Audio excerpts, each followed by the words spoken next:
Hello students, আজ আমরা আলোচনা করব ক্লাস 9-এর বেগ, বল এবং গতি সম্পর্কে যে অধ্যায়টা আছে সেই সম্পর্কে আমরা কিন্তু আলোচনা করব। এর আগে পার্ট 1টা নিয়ে এসেছিলাম, যে চলন গতি, ঘূর্ণন গতি এবং আরও অনেক গতিগুলো আমরা কিন্তু আলোচনা করেছিলাম। তাহলে আজকে কয়েকটা পার্ট নিয়ে আমরা আগে বলেছিলাম যে এই যে আমাদের বল আর গতির যে অধ্যায়টা সেটা আমরা কিন্তু কয়েকটা পার্টে আমরা কিন্তু শেষ করব ক্লাস 9-এর। তাহলে আজকে পরবর্তী অধ্যায় থেকে পার্ট 2 নিয়ে আসছি। পার্ট 2 আজকে আলোচনা করব সরণ, দূরত্ব, বেগ, দ্রুতি, ত্বরণ, মন্দন, এই কটা কিন্তু আমরা আজকে আলোচনা করব। তাহলে তোমরা দেখতে থাকো আর অবশ্যই চ্যানেলটাকে অবশ্যই সাবস্ক্রাইব করবে। তাহলে চলো শুরু করা যাক। তাহলে প্রথমে আমরা আলোচনা করব দূরত্ব। দূরত্বটা কি? তাহলে দেখো, দূরত্ব বলছে কোনো গতিশীল বস্তুকণা যে পথ অতিক্রম করবে তাকে কিন্তু দূরত্ব বলে। কোনো গতিশীল বস্তুকণা মোট যে পথ অতিক্রম করে তাকেই কিন্তু দূরত্ব বলে। এটা কিন্তু মনে রাখবে, এস, এটাকে আমরা এস দ্বারাও প্রকাশ করতে পারি। দূরত্বটাকে আমরা এস দ্বারা কিন্তু প্রকাশ করতে পারি, বা এলও নিতে পারো। এখানে এল, এটা হচ্ছে একটা দূরত্ব, মানে লেন্থ, দৈর্ঘ্য। তাহলে কোনো গতিশীল বস্তুকণা মোট যে পথ অতিক্রম করে তাকেই দূরত্ব বলে। ধরো এখানে একটা বল আছে, এই বলটাকে আমি ঠেলে দিলাম, তাহলে এখানে চলে আসলো। তাহলে কি হচ্ছে, এই যে পথ, ধরো এটা একটা 10 মিটার পথ গেল, তাহলে সেটাই হচ্ছে দূরত্ব। তাহলে দূরত্ব কি হবে, হচ্ছে 10 মিটার। মিটারটা কেন, এর একক, দূরত্বের একক হচ্ছে এসআই হবে মিটার, এবং সিজিএসে যদি করো তাহলে হবে সেন্টিমিটার। এটা কিন্তু আমাদের জানাই আছে, এর আগে আমরা অধ্যায়ে আলোচনা করেছি। শুধু মনে রাখতে হবে যে কোনো গতিশীল বস্তু করে মোট যে পথ অতিক্রম করে তাকে দূরত্ব বলে। সে যেদিক খুশি সেদিকে যেতে পারে, এদিকেও হতে পারে, বলটা এখানেও আসতে পারে, এখানেও আসতে পারে, এখানেও আসতে পারে, এখানেও আসতে পারে, যেখানে যাবে সেটাই হচ্ছে মোট যে পথ অতিক্রম করবে। এটা ধরো 5 মিটার, তাহলে এর দূরত্বটা হয়ে যাচ্ছে 5 মিটার। এটা ধরো 3 মিটার, তাহলে এর দূরত্ব হয়ে যাচ্ছে 3 মিটার। তাহলে আমাদের দূরত্বটা, আর দূরত্বর শুধু কিন্তু মান আছে, কিন্তু কোনো অভিমুখ নেই, কোনো দিক থাকে না। দূরত্ব যে কোনো দিকে যেতে পারে, ঠিক আছে? তাহলে এটা হচ্ছে স্কেলার রাশি। দূরত্বটা হচ্ছে আমাদের স্কেলার রাশি। শুধু এটুকু আমরা মনে রাখতে হবে। একক হচ্ছে মিটার, মাত্রা কত, মাত্রা বলাই আছে এল। দূরত্বের মাত্রা শুধু বড় হাতের এল দিতে হবে। তাহলে মাত্রা আমাদের হয়ে গেল এল, একক হচ্ছে কি মিটার, এসআই পদ্ধতিতে হচ্ছে মিটার। তাহলে তিনটে জিনিস আমাদের হয়ে গেল। মাত্রা করলে এল, দূরত্বের একক হচ্ছে মিটার এসআই এককে, এবং সেটা হচ্ছে স্কেলার রাশি। দূরত্বটা কমপ্লিট। এবার আমরা তাহলে এটা মিটিয়ে দিই।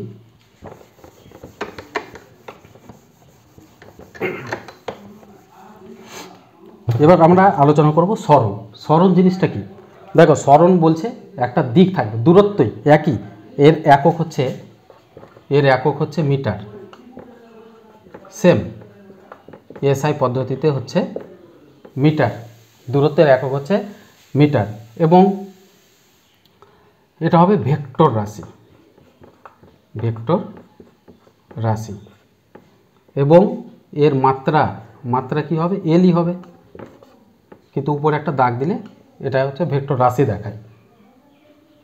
এটা একটা দিক আছে। সরণে যেমন উপরে কোনো কিছু চিহ্ন হবে না, কারণ কোনো দিকে দিক বোঝাচ্ছে না দূরত্বের ক্ষেত্রে, কিন্তু সরণের ক্ষেত্রে কী হবে, একটা দিক দেখাবে। যে কোনো দিক যদি যায় সেই দিকটা কিন্তু আমাদের কিন্তু করতে হবে। সংজ্ঞাটা হলো একই। কোনো বস্তুকণা, গতিশীল বস্তুকণা, কোনো গতিশীল বস্তুকণা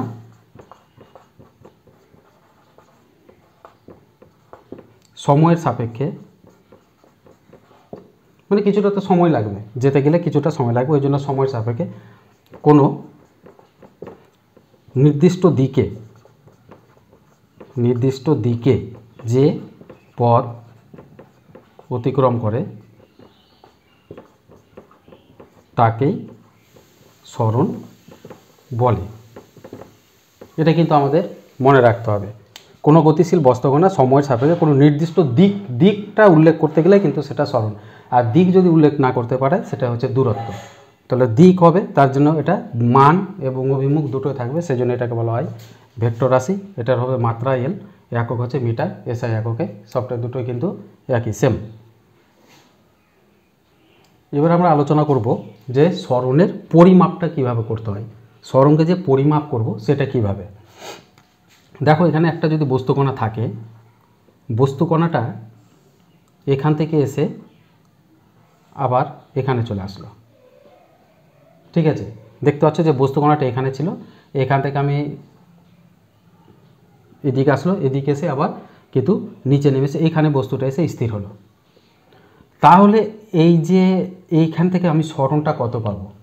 সরণটা বলছে প্রাথমিক যে স্থান ছিল, প্রথমে যেটা স্থান এবং অন্তিম যেখানে যে সে পৌঁছালো, তার মধ্যে দূরত্বের ন্যূনতম দূরত্ব যেটা হবে সেটাই কিন্তু সরণ এক হিসাবে বলা যায়। আর অভিমুখটা হবে প্রথম থেকে যে লাস্টে গেল যেখানে, সেই দিকটাই, এটা হচ্ছে অভিমুখ। ওকে, তাহলে দেখো এখান থেকে এটা, তাহলে আমি যদি এই পথ বরাবর যাই আবার আসি, তাহলে কতটা দূর আমাকে যেতে হচ্ছে হাঁটতে। কিন্তু আমি কি বলেছিলাম যে প্রাথমিক অবস্থান থেকে শেষ অবস্থান ন্যূনতম দূরত্ব, তার ন্যূনতম দূরত্ব কী হবে? এটা সবথেকে কাছের দূরত্ব হবে আমার এই হিসাবে। তাহলে এটাই হচ্ছে সরণের পরিমাপ। তাহলে এর অভিমুখটা কোনটা হবে? প্রথম থেকে শেষের দিকে। তাহলে অভিমুখটা একটা নির্দিষ্ট দিক আছে, আর এটা হচ্ছে সরণ। তাহলে সরণটা কত যদি বলা যায়, ধরো আমার প্রশ্নতে বলা থাকলো যে এটা 3 মিটার, আর তারপরে এসে আবার এটা আমার 4 মিটার, এটা হচ্ছে 3 মিটার, একটা বল ঢেলো আর এদিকে এসে 4 মিটার এসে পৌঁছালো। তাহলে এর সরণ কত? তখন আমরা এটা একটা সমকোণী ত্রিভুজ ধরে, পিথাগোরাসের উপপাদ্য, এটা হলো অতিভুজ। তাহলে অতির স্কয়ার সমান কী হবে? অতির স্কয়ার সমান লম্ব স্কয়ার প্লাস ভূমি স্কয়ার, তার মানে 4 স্কয়ার প্লাস 3 স্কয়ার। তাহলে 4 4 16 প্লাস 3 9 সমান হচ্ছে 25। তাহলে অতিভুজ সমান কত হবে? √5, মানে 25 বর্গমূল মানে 5। তাহলে অতিভুজ হচ্ছে 5, তার মানে সরণ হচ্ছে 5 মিটার। তাহলে সরণ কত হচ্ছে? অতএব সরণ হচ্ছে 5 মিটার। এবং দিকটা বুঝতে পারছো, দিকটা তো এই দিকটা হচ্ছে, দিকটা একটা নির্দিষ্ট দিকে চলে যাচ্ছে, দিকটা হচ্ছে কি এই সাইডটা। তাহলে সরণ, এটাকে বলা হয় সরণ। ওকে, তাহলে আমাদের সরণটা কিন্তু পুরো চ্যাপ্টার ক্লিয়ার হয়ে গেল। এখন দেখো আমি যদি এরকম করতে পারি,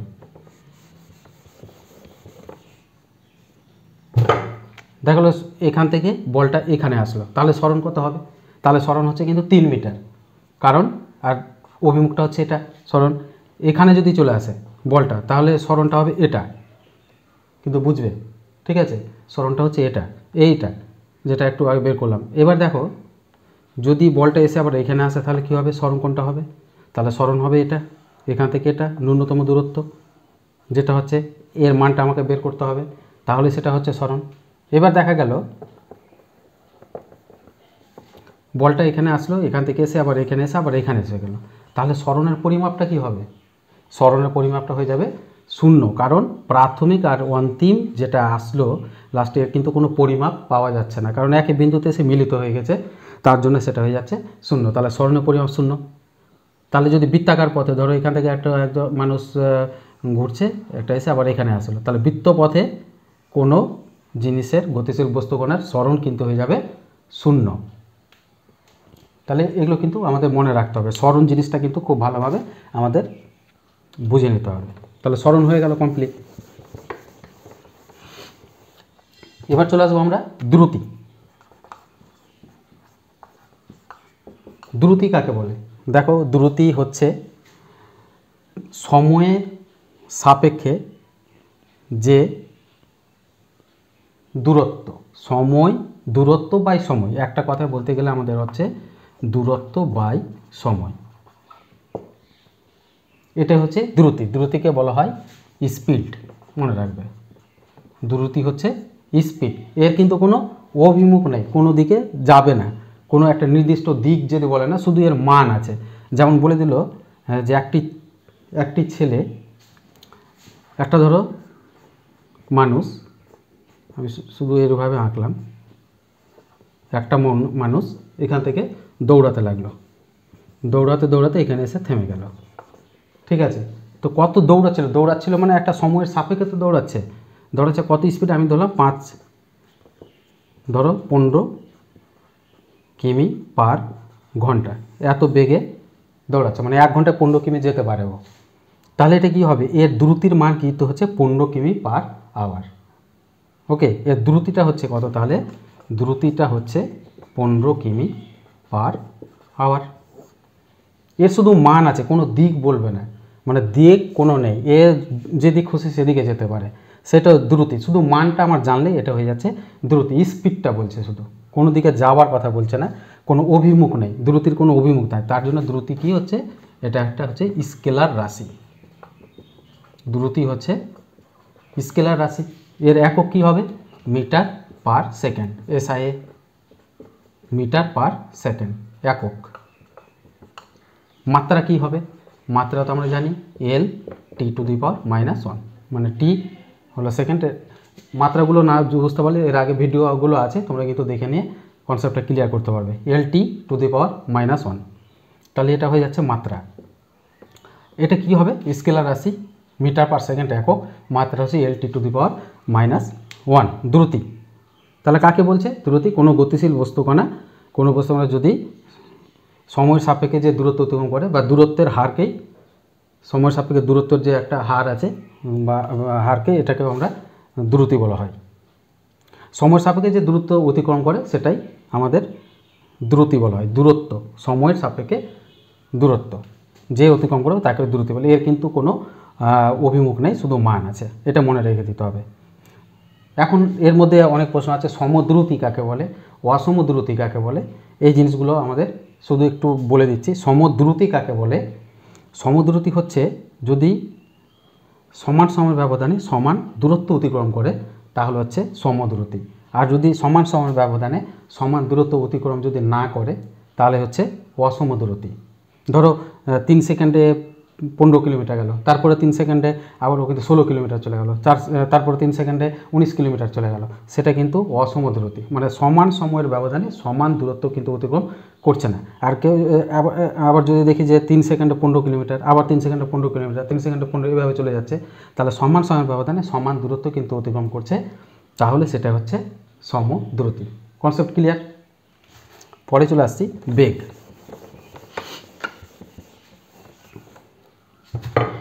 বেগ দেখো, বেগ কাকে বলে, বেগের হচ্ছে ভেলোসিটি, ইংলিশটা হচ্ছে ভেলোসিটি। বেগ কাকে বলে, একই সেম, বেগ হচ্ছে সরণ বাই সময়। কোনো গতিশীল বস্তুকণা সরণের হারকে আমাদের বেগ বলা হয়, সরণের হারকে বেগ বলে। তার মানে এখানে সরণ মানে কি, সময়, সরণ মানে একটা নির্দিষ্ট দিকে যে দূরত্ব যায়, তার মানে দিক আছে, একটা নির্দিষ্ট অভিমুখ আছে, এবং তার সঙ্গে কি আছে, বেগ, একটা নির্দিষ্ট দিক আছে এবং মানও আছে।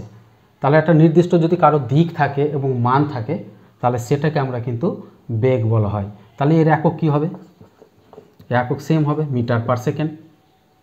মাত্রা কি হবে, মাত্রা হবে একই, L(T⁻⁻1), সব একই, যা দ্রুতি সেটাই বেগ, কিন্তু এটা হবে ভেক্টর রাশি। কেন, কারণ হচ্ছে মান আর অভিমুখ দুটোই আছে, মান এবং অভিমুখ দুটোই আছে, তাকে বলছি আমরা বেগ। ধরো একজন এখান থেকে এখানে দৌড়ে চলে আসলো, একটা নির্দিষ্ট দিকে বললো যে তুমি এখান থেকে দৌড়ে এই জায়গাটায় চলে যাও, তাহলে এটাকে তখন আমরা বলবো হয় বেগ। একটা নির্দিষ্ট দিকে আমি বলছি যে চলে যাও, তাহলে এটা কি হচ্ছে, একটা নির্দিষ্ট দিকে যাচ্ছে, তাহলে ওটা বেগ। এবার দেখি বেগ, সমবেগ, অসমবেগ কাকে বলে। দেখো, সমবেগ হচ্ছে কি, যদি নির্দিষ্ট সময়ের, সময় তো একটা থাকবেই বেগে, আর দ্রুতিতে সময় কিন্তু মাস্ট, সময় ছাড়া কিন্তু হবে না। তাহলে একটা সময়ের সাপেক্ষে যদি সমান মান যে আছে, বেগটার মান এবং অভিমুখ দুটো কিন্তু একই থাকবে সমান সময়ের ব্যবধানে, সেটাই হচ্ছে সমবেগ। অসমবেগ কাকে বলে? যে কোনো একটা যদি চেঞ্জ হয়ে যায়, হয়তো অভিমুখ ঠিক আছে কিন্তু মানটা চেঞ্জ হয়ে গেছে, আবার মানটা ঠিক আছে কিন্তু অভিমুখ চেঞ্জ হয়ে গেছে, বা মান অভিমুখ দুটোই চেঞ্জ হয়ে গেছে, সেটাই হচ্ছে অসমবেগ। বুঝা গেল?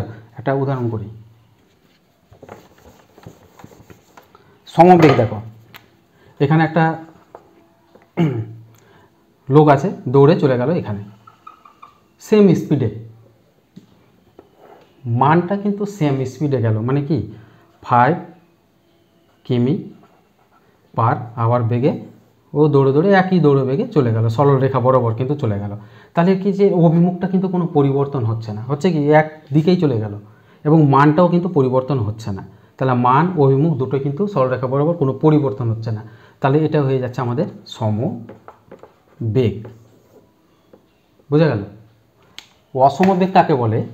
যদি পরিবর্তন হয় তাহলে সেটা অসমবেগ। ধরো একটা বৃত্তাকার, এখানে একটা ঘড়ির মিনিটের কাঁটা আছে, তো মিনিটের কাঁটা কি হচ্ছে, এ ঘুরছে, কিন্তু সমান সময়ের ব্যবধানে কিন্তু সমানই দূরত্ব অতিক্রম করে। মিনিটের কাঁটা দেখবে 1 সেকেন্ডে, 2 সেকেন্ডে, 1 সেকেন্ড, 3 সেকেন্ড পরপর কিন্তু সেকেন্ডের কাঁটা যদি ধরি বা মিনিটের কাঁটা যদি ধরি, সমান ব্যবধানে সমান দূরত্ব কিন্তু অতিক্রম করছে। তার মানে কি, এর মানটা কিন্তু ফিক্সড, মানটা কিন্তু ঠিকই আছে, মানটা ঠিক নেই। ধরো আমি ধরে নিলাম যে 1 মিটার, ধরা গেল 1 মিটার পার সেকেন্ড, 1 সেকেন্ডে 1 মিটার যাচ্ছে, ধরে নাও, সাপোজ ধরে নাও যে 1 মিটার, 1 সেকেন্ডে 1 মিটার, এটা হচ্ছে আমার সরণ বলছি দ্রুতি। সমান সময়ের ব্যবধানে কিন্তু সমান দূরত্ব অতিক্রম করছে, তাহলে সেটাকে আমরা কি বলি, দ্রুতি। তার মানে এইটা কিন্তু দ্রুতি এর মধ্যে কিন্তু আছে।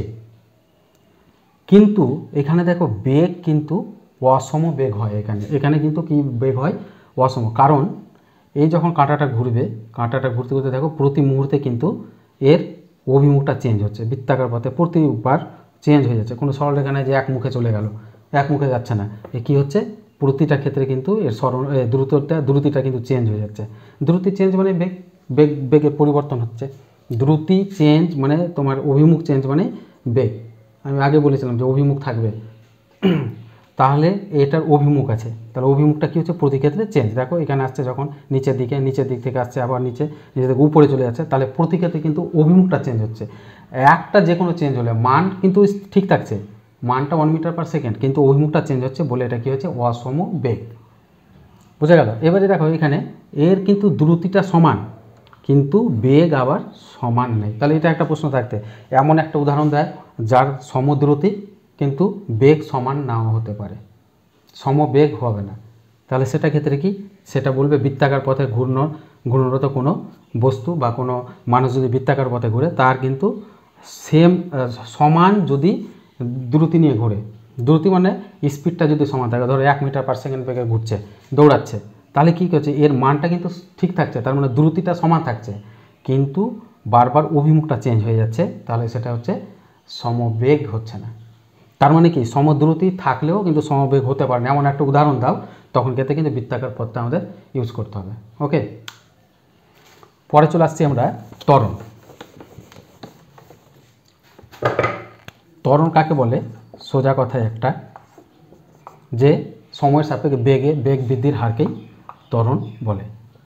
বেগ বৃদ্ধির হারকে, মানে সময় দিয়ে ভাগ করে দাও, বেগ বৃদ্ধির হারকেই আমাদের ত্বরণ বলে। মানে বেগ বাড়বে, সময়ের সাপেক্ষে বেগ কিন্তু বাড়বে, আর যদি সময়ের সাপেক্ষে বেগ যদি না বাড়ে তাহলে সেটা সমত্বরণ।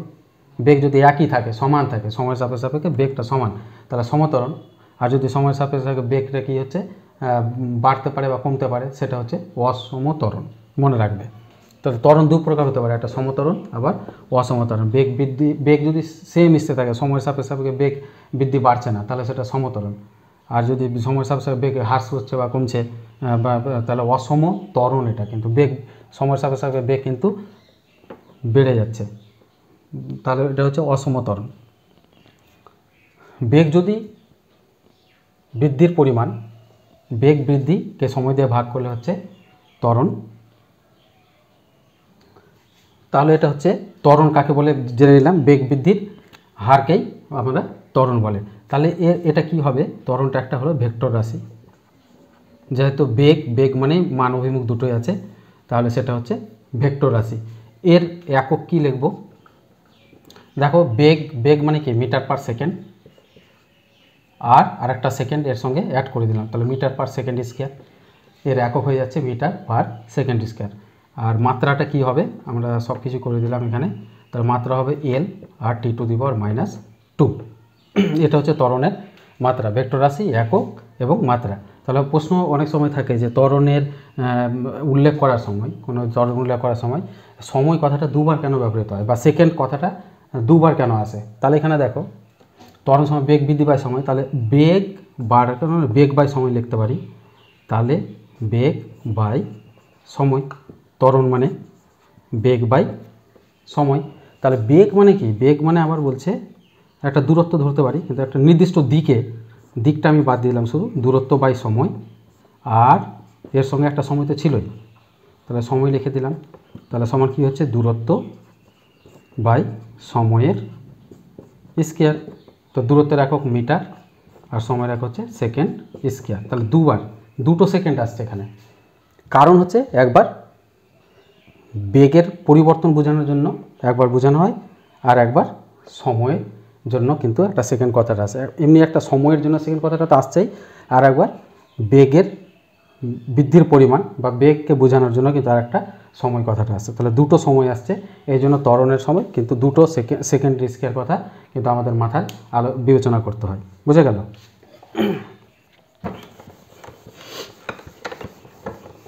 তাহলে এবার আমরা চলে আসবো একটু সমত্বরণ জিনিসটা কি। দেখো, যদি কোনো গতিশীল বস্তুকণা যদি নির্দিষ্ট সময়ের অবকাশে যদি প্রতিটা সময়ের ব্যবধানে কিন্তু সমান যে বেগ, সেটাকে আমরা বলছি সমান বেগ হয়, সমান সময়ের ব্যবধানে একটা নির্দিষ্ট সময়ের যদি ব্যবধানে সমান বেগ হয়, তাহলে সেটাকে আমরা বলব সমত্বরণ। ওকে,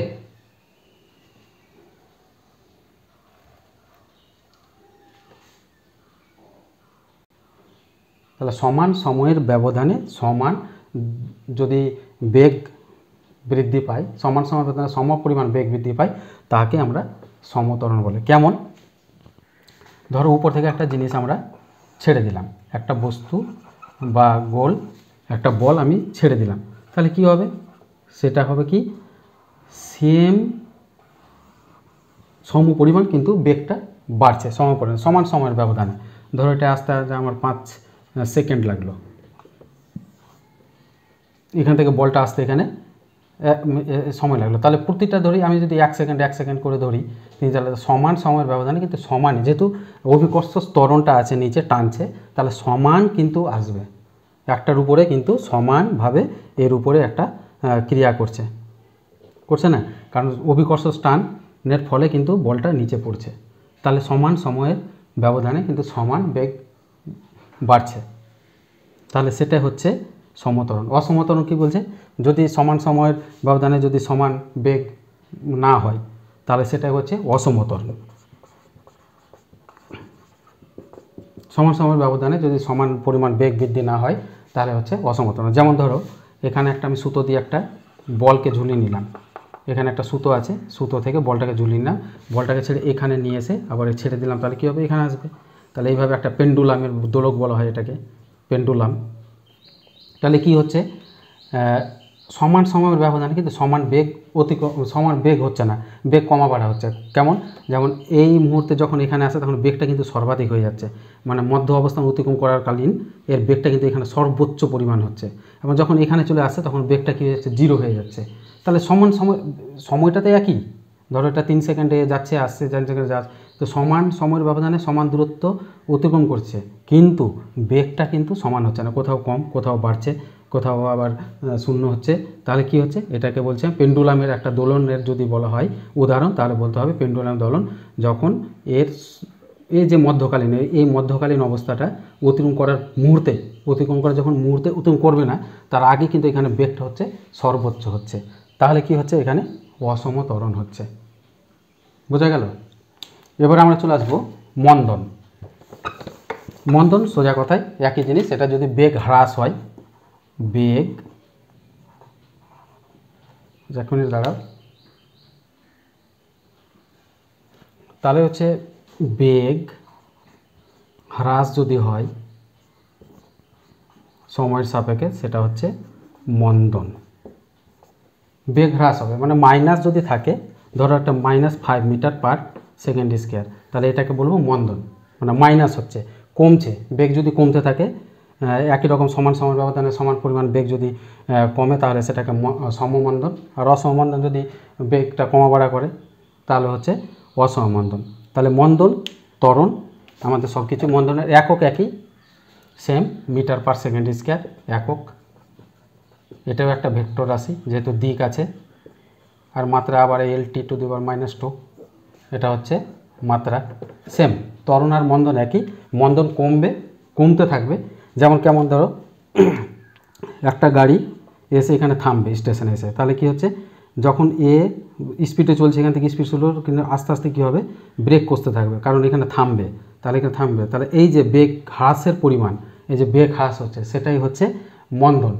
আর ত্বরণটা কি হচ্ছে, ধরো আমি এই স্টেশনতে থেমেছিলাম, গাড়িটা এবার ছাড়ছি, ছেড়ে অত দূর যাব, তাহলে কী করবো, আস্তে আস্তে স্পিডটা বাড়াতে থাকবো, এই যে বেগ বৃদ্ধি হচ্ছে, সেটাকেই আমরা ত্বরণ বলি। আর যদি কোনো স্টেশনে, ধরো কোনো ট্রেন গাড়ি স্টেশনে ঢুকছে, স্টেশন আসবে, তখন তো কী হবে, সে ব্রেক আস্তে আস্তে কমতে থাকবে, মানে বেগটা কমছে সময়ের সাপেক্ষে, তাহলে সেটা হচ্ছে মন্দন। বুঝা গেল?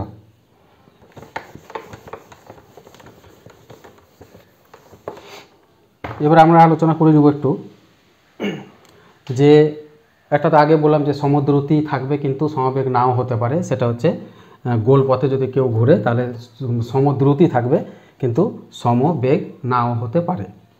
এমন কোনো জিনিস একটা উদাহরণ করো, যে প্রশ্ন কিছু কিছু থাকবে কিছুটা, যে ত্বরণ ও বেগ এরা কি বিপরীতমুখী হতে পারে? বিপরীতমুখী হতে পারে, এটা একটা অপশান নিয়ে নিতে পারো, যে ত্বরণ ও বেগ এরা কি বিপরীতমুখী হতে পারে? হয়তো ত্বরণ অন্যদিকে যাচ্ছে, বেগ আবার অন্যদিকে যাচ্ছে, সেটা কি হতে পারে? এর উত্তর হবে, অ্যান্সার হবে হ্যাঁ, হবে। কেন? দেখো, তুমি যদি একটা ঢিলকে বা একটা বলকে উপরে ছুঁড়ে দাও, তাহলে কি হবে, এর বেগটা কোন দিকে যাচ্ছে, উপরের দিকে, তাহলে বেগটা হচ্ছে ঊর্ধ্বমুখী। কিন্তু ত্বরণটা কোন দিকে যাচ্ছে, ত্বরণটা কিন্তু নিচের দিকে টানবে, কারণ বেগটা তো উপরে চলে যাচ্ছে, কিন্তু একটা মুহূর্তে এসে কি হবে, স্থির হয়ে গেলে আবার কিন্তু নিচে পড়তে থাকবে। তার মানে কি, এর মধ্যে ত্বরণ, অভিকর্ষজ ত্বরণ যেটা জি, এর মানটা কিন্তু নিচের দিকে। তাহলে এখানে কি করতে হবে, এমনি ত্বরণ নেই এর মধ্যে, কিন্তু অভিকর্ষজ ত্বরণ আছে, অভিকর্ষজ ত্বরণ আছে। তাহলে এটা কিন্তু নিচের দিকে ক্রিয়া করছে, বেগটা উপর দিকে ক্রিয়া করছে, ত্বরণটা নিচের দিকে। তাহলে এরা কি হবে, ত্বরণ বেগ এরা পরস্পর কিন্তু বিপরীতমুখী হতে পারে। এটা একটা প্রশ্ন থাকতে পারে, তাহলে বুঝে নিতে পারবে তোমরা এটা ভালোভাবে। আরও কিছু কিছু বিকল্প দেখি, কিছু কিছু অপশান আরও, যে ত্বরণ আছে কিন্তু বেগ নাই, হতে পারে ত্বরণ আছে কিন্তু বেগ নেই। ত্বরণ আছে কিন্তু বেগ নেই, এমন অবস্থা কি হতে পারে, যে ওর মধ্যে ত্বরণ কিন্তু আছে ভরপুর কিন্তু বেগ কিন্তু নেই? হ্যাঁ, হতে পারে। কারণ দেখো, একটা আমি যদি পেন্ডুলাম, আগে বলেছিলাম পেন্ডুলাম যদি আমি ঘুরিয়ে দিই, তাহলে এইভাবে কিন্তু ঘুরতে থাকবে। এটা হলো মাঝখানে সুতো বেঁধে একটা পেন্ডুলামকে, বলটাকে ঘুরিয়ে দিয়েছি, বলটা কী হবে, এখানে যাবে, আবার আর এখানে আসবে। এখানে দেখো, যখন এখান থেকে এসে এখানে চলে আসবে, তখন পেন্ডুলামটা আবার কিন্তু এদিকে যাবে, এইভাবে ঘুরছে, এইভাবে ঘুরছে। তাহলে এখান থেকে এসে আবার যখন এখানে গেল, এখানে এসে আবার ঘুরবে। তাহলে এই জায়গাটাতে দেখো, এর কিন্তু বেগ কিন্তু জিরো হয়ে গেল, কারণ বেগ যদি থাকতো তাহলে আর উঠেই চলে যেত, কিন্তু বেগ যেহেতু জিরো হয়ে যাচ্ছে, এখানে বেগটা কি হয়ে যাচ্ছে, জিরো। এই জায়গাটাতে একদম প্রান্ত অবস্থানে বেগ জিরো, কিন্তু ত্বরণটা কী হচ্ছে, সেখানে তখন সবসময় সব থেকে বেশি থাকে, কারণ ত্বরণের জন্য কিন্তু আবার ঘুরে আসে। তাহলে ত্বরণ আছে, ত্বরণটা হচ্ছে সর্বোচ্চ, এই জায়গায় ত্বরণটা হয়ে যাচ্ছে সর্বোচ্চ। তাহলে কোন জায়গায় ত্বরণ সর্বোচ্চ হয় পেন্ডুলামের, একদম প্রান্ত অবস্থানে ত্বরণটা হচ্ছে সর্বোচ্চ সবথেকে বেশি এবং বেগটা কিন্তু এখানে 0 হয়ে যাচ্ছে। তাহলে এখানে বেগ নেই কিন্তু ত্বরণ আছে, বোঝা গেল। এরপর এটা যদি আমি উল্টে দিই, ত্বরণ নেই কিন্তু বেগ আছে, তাহলে কি হবে? আমি যদি উল্টে দিই, ত্বরণ আছে কিন্তু না, এটাতে আমি করলাম ত্বরণ আছে কিন্তু বেগ নেই, এটা হয়ে গেছে। ত্বরণ নেই কিন্তু বেগ আছে, এটা হতে কি ত্বরণ নেই কিন্তু বেগ আছে, এটা কি হতে পারে? এটাও হতে পারে, কারণ ত্বরণ নেই কিন্তু বেগ আছে। তাহলে দেখো আবার ওই সেম জিনিসটা পেন্ডুলাম আনি। পেন্ডুলাম তো যাচ্ছে এভাবে, এখানে এখানে এভাবে ঘুরছেই। দেখো একটা লক্ষ্য রাখবে ভালো করে, বাড়িতে তোমরা প্র্যাকটিস করতে পারো। তাহলে এই জায়গা থেকে ঘুরলো, এখান থেকে গিয়ে ঘুরে এসে আবার কিন্তু আবার ওকে উঠিয়ে দেবে, তুলে দিবে উপরে, আবার এটাকে তুলে দিবে। তাহলে এই তুলে যাচ্ছে কেন? কারণ এই মুহূর্তে এর বেগটা কিন্তু এখানে হচ্ছে সর্বোচ্চ, এই বেগের জন্যই কিন্তু ত্বরণটাকে ছাড়িয়ে উপরে চলে যাচ্ছে। এই জায়গাতে বেগ সর্বোচ্চ, কিন্তু এই জায়গাটা ত্বরণ কী হয়ে যাচ্ছে? শূন্য। তার মানে এই যে অতিক্রম করাকালীন, এই যে এটা মধ্য অবস্থা, এটাকে বলা হয় মধ্যবিন্দু বা মধ্য অবস্থায় অতিক্রম করাকালীন মুহূর্তে, অতিক্রম করবে এই মুহূর্তে কিন্তু এখানে এই যে অতিক্রম করার মুহূর্তে, একদম মুহূর্তে পয়েন্টটায় এখানে কিন্তু এর বেগটা হচ্ছে সর্বোচ্চ, সবথেকে বেশি বেগ হচ্ছে সর্বোচ্চ, কিন্তু ত্বরণ কী হয়ে যাবে এখানে? ত্বরণ হচ্ছে 0। বুঝতে পারছো তো? কারণ ত্বরণকে ছাপিয়ে কিন্তু এ চলে যাচ্ছে, তার মানে নির্দিষ্ট একটা বেগ আছে, সবথেকে বেশি বেগ আছে এখানে বলেই কিন্তু ও আবার চলে যাচ্ছে, বলটাকে ঠেলে নিয়ে আবার চলে যাচ্ছে। কিন্তু ত্বরণ তো আবার টানতে পারছে না, এখানে নিচের দিকে আটকে রাখতে পারছে না, তার মানে ত্বরণ 0 কিন্তু বেগটা হচ্ছে সবথেকে বেশি। তাহলে এখানে ত্বরণ নেই কিন্তু বেগ আছে, এটা কিন্তু একটা মনে রেখে দেবে। তাহলে আমাদের মোটামুটি সব আজ ক্লিয়ার করা হয়ে গেল। তো তোমরা অবশ্যই চ্যানেলটাকে আরও বেশি করে সাবস্ক্রাইব করবো, আরও ভালো ভালো টপিক আমরা নিয়ে আসবো। এবং এটা পার্ট 2 আমাদের, এরপরে পার্ট 3তে Newton's third law, first law, second law এবং আরও যা যা আছে, বলটা কীভাবে হয় বলটাও আমরা একটু বোঝাবো। দিয়ে অবশ্যই চ্যাপ্টারটাকে আমরা শেষ করব, ক্লাস 9-এর পরবর্তী পার্ট আসবে, তার সঙ্গে 10টাও আসবে। আমরা ফিজিক্যাল সায়েন্সটা পরপর শেষ করে তারপরে ম্যাথামেটিক্সে যাব, মানে ম্যাথামেটিক্স সাবজেক্টটাই, যে 9-10-এ ম্যাথামেটিক্স সেটাকে শেষ করে আস্তে আস্তে 11-এ মাঝে মাঝে টপিক্স এবং যে বিভিন্ন সার্ভিস চাকরিতে যেগুলো এগুলো আছে সেগুলো কিন্তু মাঝে মাঝে পোস্ট করা হবে। তো তোমরা অবশ্যই সাবস্ক্রাইব করে পাশে থাকবে। তাহলে আজকে আসি, এরপরে দেখা হবে। থ্যাংক ইউ, ধন্যবাদ।